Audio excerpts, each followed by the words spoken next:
নমস্কার। কবিতা জন্মকথা, কবিগুরু রবীন্দ্রনাথ ঠাকুর।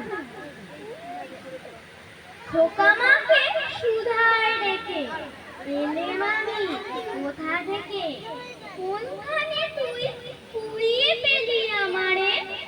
মা শুনে কয় হেসে কেঁদে, খোকারে তার বুকে বেঁধে। ইচ্ছে হয়েছিলি মনের মাঝারে, ছিলি আমার পুতুল খেলায়। প্রভাতে শিব পূজার মেলায় তোরে আমি ভেঙেছি আর গড়েছি। তুই আমার ঠাকুরের শনে, ছিলি পূজার সিংহাসনে। তারই পূজায় তোমার পূজা করেছি, আমার চিরকালের আশায়, আমার সকল ভালোবাসায়।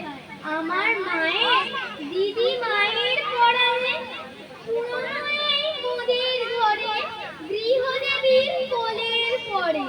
কত কাল যে লুকিয়েছিলি কে জানে, যৌবনেতে যখন মিয়া উঠেছিল কোষ ফুটিয়া। তুই ছিলি সৌরভের মতো মিলায়ে, আমার তরুণ অঙ্গে অঙ্গে জড়িয়েছিলি সঙ্গে সঙ্গে। তোর লাবণ্য কমলতা বিলায়ে, সব দেবতার আদরের ধন। নিত্যকালের তুই পুরাতন, তুই প্রভাতের আলোর সমবয়সী। তুই জগতের স্বপ্ন হতে এসেছিস আনন্দ স্রোতে। নূতন হয়ে আমার বুকে বিলসি, তোমার মেলে তোর রহস্য সবার ছিলি আমার হলি কেমনে।